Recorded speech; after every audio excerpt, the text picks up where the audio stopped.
welcome back. And I wanted to have somebody special here today. And I have two people special, a puppy dog and my friend. And Susan Bufano is here on behalf of Speak for Animals. And what is this sweetheart? This little sweetheart is Sela, and she lives with me, and she goes out and helps children and people learn more about animals and compassion. Yeah, you go into the schools and talk, and she had been shot, you said. She had been shot 6 years ago, and she survived 3 surgeries, and because a whole community pulled together, the person that called us saved her life, and then we went out to find her, and then of course our veterinarian saved her, and she's a great spokesperson for perseverance and how anybody can make it through, and I think it's important for children to learn that. You bet. And you go into the schools, into the classrooms. Now, I wanted to bring up something. We're heading into this wonderful season of the year, and people think, they see a puppy and think, oh, what a great thing for our family. We'll go get a puppy dog. And then the newness wears off, and the animal still has to be cared for. So you run into this a lot of times, and the poor animal many times ends up in a shelter. And you have to make a commitment if you adopt a pet, right? Oh, absolutely. Absolutely. And you have to make a long-term commitment. Yeah. And especially if you get a puppy, because they might live for 12, 14, 15 years. Yeah. So, yes, so we always advocate that you really, with Speak for Animals, that you really know what you're getting into, that you try to educate yourself as much as you can before you adopt an animal. We also want to make sure that when you get an animal, that you get it from the right source. You want to adopt it from a shelter. Yeah. You want to find a stray like I did with Sela. And another thing about adopting a puppy is that a puppy may not be the right age for you. Yeah. Or a kitten. It might be better for you to adopt an animal that's a little older. You can tell what it's going to look like when it's an adult. It might be a little calmer. So we just advocate. And then, of course, if you do take an animal in, to go ahead and spay and neuter it, because there's already enough animals in shelters. Yeah. Oh, yeah. Right now. All right, so Speak for Animals. Do you take animals in and care for them, or what is your mission? What our mission is to provide low-cost and no-cost spay and neuter services for our community. We are, instead of being a shelter, which is reactionary, you're reacting to all the animals coming in. We're a proactive organization that says, let's help people get their animals as healthy as possible through spaying and neutering, because that keeps them from having a lot of cancers they can end up with, and also to make it so that they don't have a lot of litters that they can't afford to care for, that they don't know where those puppies or kittens are going to go. And they end up going to shelters where they face a very uncertain future. Yeah. So we try to help people be more responsible with their animals by spaying and neutering. And we have helped over 1,000 people already this year. And the way that it works through our program is these are folks that typically are not going to be able to afford regular veterinary prices. That's who our typical client is. So we reach out into communities in Greenville and past Greenville County, and we want to help people do what's best, because there's a lot of times folks really do want to get their animals spayed. They don't want to have their dogs and cats keep having litters all over the place, but they might call a veterinarian and find out it's going to be $200, $300, $400. Yeah. Well, guess what? If you're on some type of government assistance, it's $25 through us, and you get the exact same service that you do through a veterinarian. In fact, we work with a group of veterinarians that offer their services at a discount to us. So now you're not like a humane society for animals. You don't actually take in and house animals. We typically don't. No. However, Peggy, every single person in our group does on their own. Yeah. Like I have one at home now that I'm looking for a home for. But really the focus of us, because each group should have their own focus. We have 2 shelters in Greenville that are already housing and trying to find homes for animals. And there's plenty of rescue groups.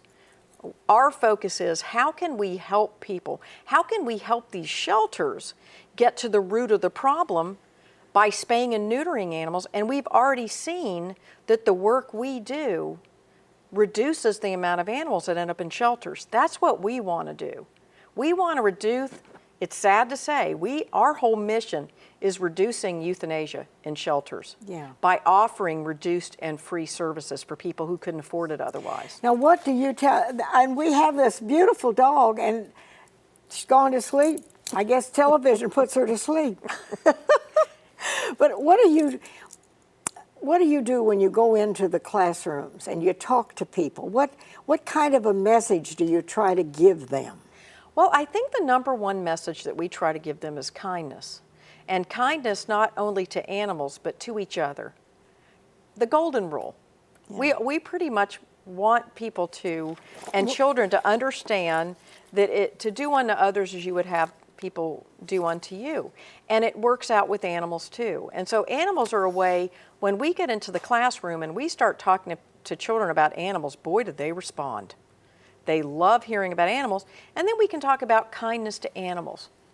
And a lot of that is going to be the same as being kind to a person. If you can slow down a group of children to really think about how good it feels to be kind to an animal and how good it feels to be kind to another person, then it just makes the world a better place, I think. Now, I want to bring up something, because we're heading into the time of year, you know, Christmas is just around the corner, and it's so easy to get caught up in the excitement and think, oh, we'll get a puppy or we'll get a kitten this Christmas. This is wonderful.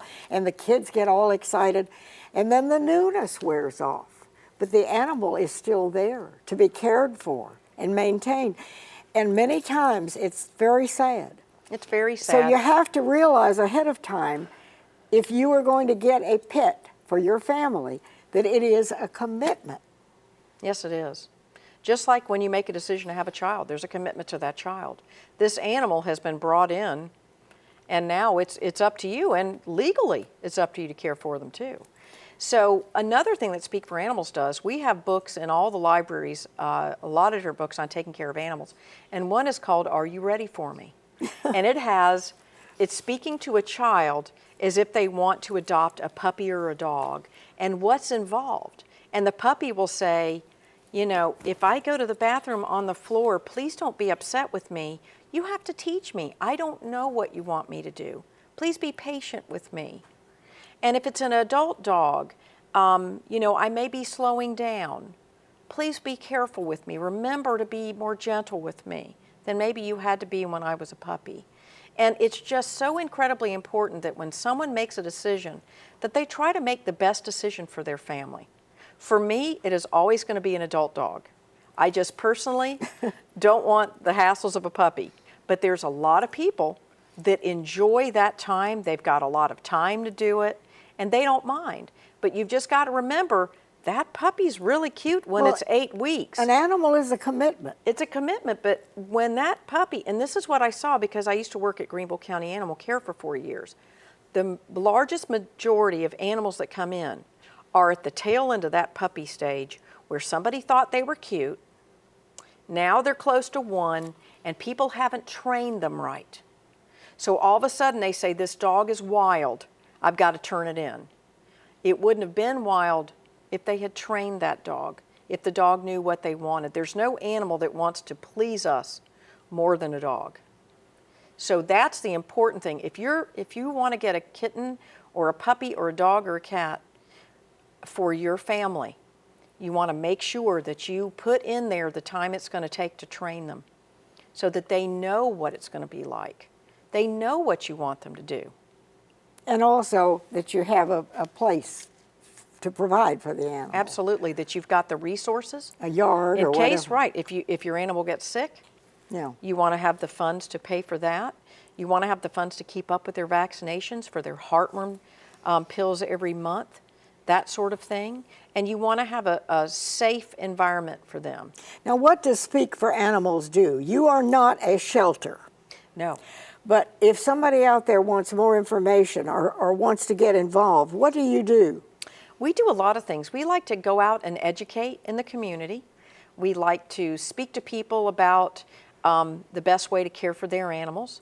So if you've got a Sunday school class or a civic group or something and you'd like us to come out and speak, we'd love to come and do that. Oh, that's wonderful. A school.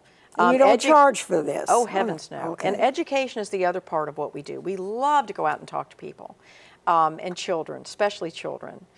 We've gone to many churches, many Sunday school classes, many Wednesday night classes, all sorts of different things depending upon the congregation, civic organization, Rotary clubs, that sort of thing. If you want to volunteer with us, you can either be one of us that actually, on the third Saturday of every month, Peggy, you know what we do? We go into Judson, which is one of the highest crime rates in Greenville, and we knock on doors with a gentle, compassionate voice, and we say, "Hi, we see you have a dog in the backyard. We'd love to talk to you about it. Has your dog been spayed? Well, no, it hasn't. We'd love to spay it for you. Are you tired of having all those litters? Oh, we're tired of it. But we just don't have the money. Let us do it for you. We'll transport the dog for you. We'll take it to the vet. We'll pay to get its shots up to date, and we'll return it." So we have people that like volunteering with us who like to go out in the community with us. We have people that like to volunteer with us making phone calls, designing websites, helping with all sorts of different things. And going into the classrooms at the school. Going into the classrooms. Yeah, you do a great work. There's no question about Well, it. thank you. And I'm sorry this precious Come on, animal Sela. has gone to sleep Come on, Sela, us. pop your head up so everybody can see you. There you are. You're so pretty. Well, she Yes. was with four classes of fourth graders today, so she's a little Well, tired. no wonder she is tired. We'll let her go to sleep then if she's been to school for 4 different classes. And you do has. go around into the community. We do, and we love it. And I know you do a fabulous Oh, job. thank you. We love it. We're fortunate to be able to do it. Well, what do you need? What does if somebody out there said, I want to get involved, what does Speak for Animals need? Well, the number one thing that we can always use are financial donations. Yeah. Because let's just say somebody calls me and says that I've got a dog and I'm on a fixed income, or I've got a cat and I'm on a fixed income, and I just can't afford even the $25 to have it spayed, but I love my animal. Then we'd love to get a $25 donation, and we can put it toward helping that individual.